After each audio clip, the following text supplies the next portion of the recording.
Hi everyone, Wes Randecker here to read Did I Ever Tell You How Lucky You Are?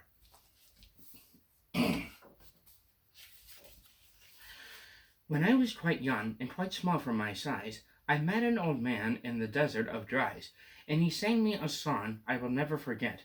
At least, well, I haven't forgotten it yet. He sat in a terribly prickly place, but he sang with a sunny, sweet smile on his face. When you think things are bad, when you feel sour and blue, when you start to get mad, you should do what I do. Just tell yourself, Ducky, you're really quite lucky. Some people are much more, oh, ever so much more, oh, much more unlucky than you. Be glad you don't work on the Bundle Bun Bridge that they're building across Boober Bay at Bum Ridge. It's a troublesome world. All the people who are in it are troubled with troubles almost every minute. You ought to be thankful, a whole heaping lot, for the places and people you're lucky you're not.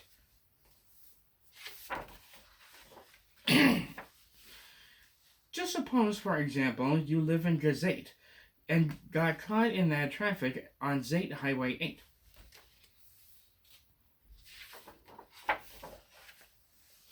Or suppose, just for instance, you lived in Gazer with your bedroom up here and your bathroom up there.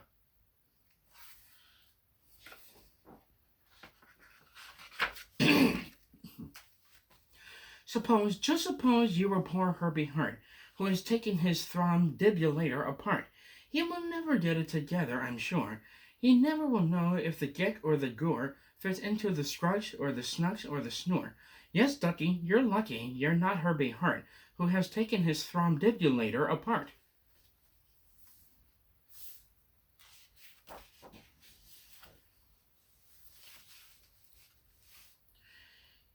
Think they work you too hard?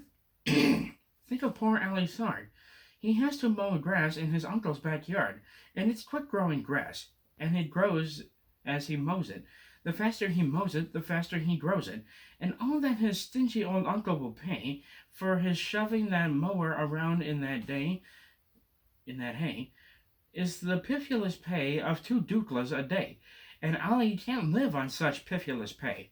So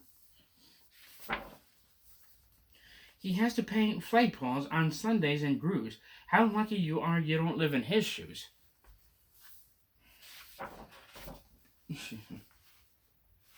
And poor Mr. Bix. Every morning at 6, poor Mr. Bix has his boyfriend to fix. It doesn't seem fair. It just doesn't seem right. But his boyfriend just seems to go slump every night. It slumps in a heap, sadly needing repair. Bix figures it's due to the local night air. It takes him all day to unslump it, and then the night air comes back and it slumps once again. So don't you feel blue. Don't get down in the dumps. You're lucky you don't have a boyfriend that slumps.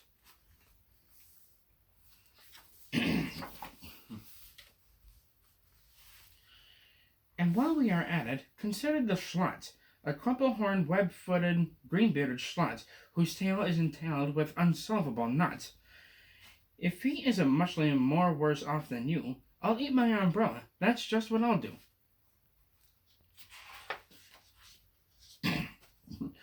And you're lucky indeed you don't ride on a camel.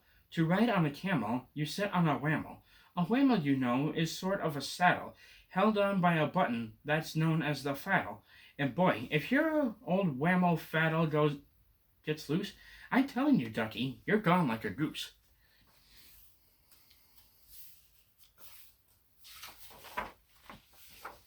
And poor Mr. Potter, T-crosser, I-dotter, he has to cross T's and he has to dot I's in an I&T factory out in Van Nuys.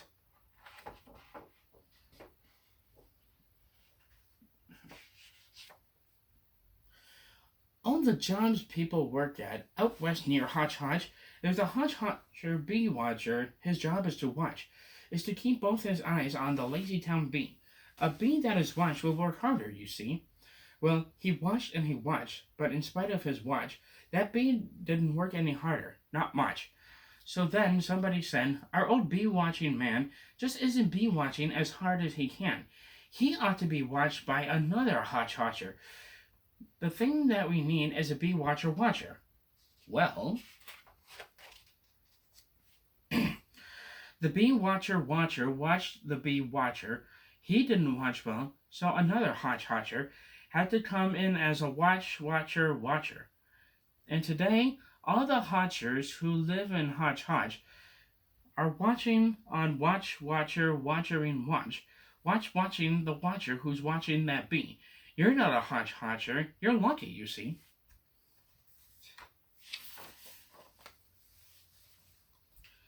And how fortunate you're not Professor DeBreeze, who has spent the past 32 years, if you please, trying to teach Irish ducks how to read Javanese.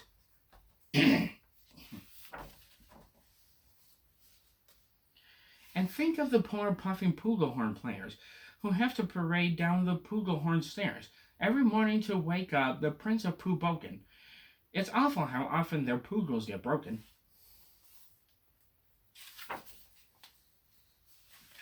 And oh, just suppose you were poor Harry Haddle. Try as he will, he can't make any shadow. He thinks that perhaps something's wrong with his giz. And I think that, by golly, there probably is.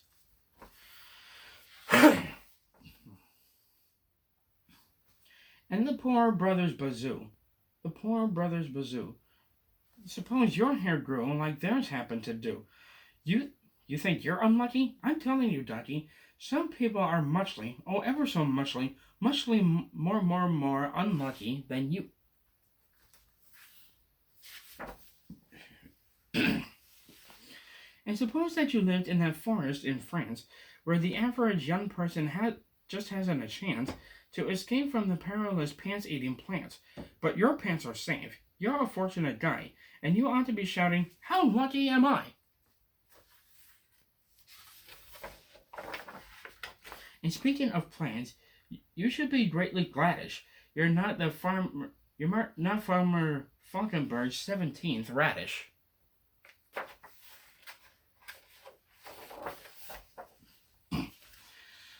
And you're so lucky you're not Ducky Gown, who lives by himself 90 miles out of town, in the ruins of Rock. Rock is rather run down.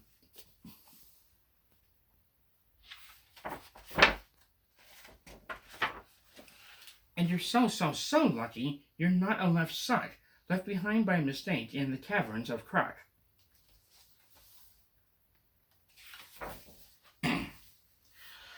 Thank goodness for all of the things you are not.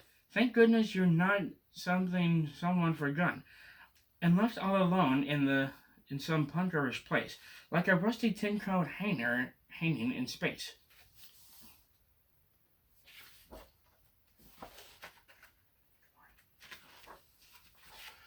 That's why I say, Ducky, don't grumble, don't stew. Some critters are much, oh ever so much, so much more unlucky than you. I hope you enjoyed the story. Take care.